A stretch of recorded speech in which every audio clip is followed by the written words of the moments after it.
இந்த பூமியில எத்தனை கோயில், நான் ஒரு உதாரணம் சொல்றேன். வீட்டுல என் பேரு சண்முகம், எது வச்சாங்க? பள்ளியில போய் மொட்டை போட்டு எனக்கு பேர் வச்சாங்க, முருகருடைய பேரு. என் தம்பி பேர் ரங்கநாதன், என் சின்ன பையன் சின்ன தம்பி பேர் சின்னசாமி, எங்க அம்மா பேர் பாவாத்தா அம்மனுடைய பேரு, அப்பா பேர் பொன்னுசாமி சிவனுடைய பேர். 5 பேரும் சாமி பேராச்சா?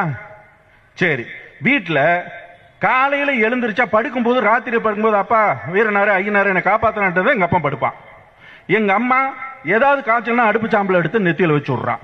சரி, காலையில் எழுந்திருச்சோன்னு பாருங்க, குளிச்ச உடனே என் தலையெல்லாம் செய்வி விட்டு ஒரு பொட்டை வச்சு என் பிள்ளை நல்லா பள்ளிக்கூடம் போயிட்டு வரணுங்கிறான். சரி, வீட்டுல ஒரு காலண்டர் மாட்டி இருக்கு, அந்த காலண்டர்ல அம்மன் ட்ரேடர்ஸ் அப்படின்னு லோக்கல்ல கொடுத்தது, அது சாமி பேரு.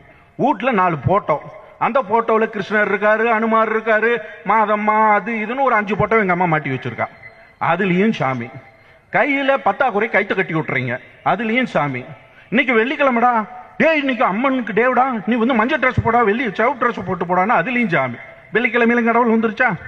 இன்னைக்கு சாப்பாடு, இது இன்னைக்கு வெள்ளிக்கிழமை நான்வெஜ் சாப்பிடக்கூடாது, இன்னைக்கு அம்மனுக்கு இது சனிக்கிழமை பெருமாள், தலைமையில சாதி சாமி, சாப்பாட்டுல சாமி, உடையில சாமி. சரி, ரோட்டை விட்டு நான் வெளியே வந்தா ஒரு மரத்துல இது கட்டி இருக்கு, இல்ல வீட்டு மூக்கில எல்லாம் விநாயகரை வச்சிருக்கு. ரோட்டுக்கு போனா எல்லா போர்டுலயும் கடவுள் பேர் தான் இருக்கு. அதையும் தாண்டணும்னா எல்லா பாட்டும் சாமி பாட்டுல தான் பாடுது. 24 மணி நேரம் சுத்தி சுத்தி சாமி இருக்கு, அதை காப்பாத்துறதுக்கு ஏன் நீங்க போராடுறீங்க? அதுக்காக ஆட்சி கொண்டு வந்து விட்டாங்க உங்களை. ஓட்ட போட்டது இதுக்கு பண்ணுவியா? நீ வேலை இல்லாதவனுக்கு பண்ணுவியா? வயசானவங்களுக்கு ட்ரெயின்ல போற முதியோருக்கு போன டிக்கெட்டை கட் பண்ணி விட்டுட்ட. இலவசமா போயிட்டு இருந்தாங்க 60 வயசுக்கு மேல, இன்னைக்கு ட்ரெயின்ல அந்த டிக்கெட் கிடையாதுங்கிறாங்க. கோவிட் டைம்ல ட்ரெயின் ஒரு மைல ஏறல. கோவிட் டைம்ல இங்கிருந்து போறவன் அத்தனை பேர் தாயும் பிள்ளையுமா ரோட்ல இழுத்துக்கிட்டு நடந்துட்டு போயிட்டு இருக்காங்க. இங்கிருந்து குஜராத்துக்கு, இங்கிருந்து பீகாருக்கு ரோடு காலியா கிடக்கு, ஒரு பைய சோறு போடுறதுக்கு ஆள் இல்ல. ஆனா மிலிட்டரி வண்டி அத்தனை வண்டி வச்சிருக்கிய, எல்லாத்தையும் டோல்கேட்டை ஏத்தி கொண்டு அங்க இறக்கி விட்டுற கூடாதா? அதுக்கு ட்ரெயின் விட்டு அதுக்கும் சேர்த்து பணம் கொடுத்தா தான் கூட்டு போவேன்னு சொல்லிவிட்டீங்க.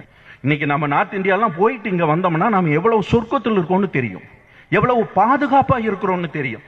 இவ்வளவு பிரச்சனைக்கு பிறகும், இவ்வளவு ஒரு மத ரீதியாக அல்லது திட்டமிட்டு எல்லாத்தையும் கட்டமைச்சாலும் ஒரு எளிமையான படிப்பறிவு இல்லாத மக்களை கூட மாத்த முடியலையே. ஏன் மாத்த முடியாது? காரணம் என்னன்னா, இங்க இருக்கிற மனிதர்கள் இயல்பிலேயே, இந்த மண்ணில் பிறந்த மனிதர்கள் இயல்பிலேயே ஒரு பகுத்தறிவு சிந்தனையோட பிறந்தவங்க.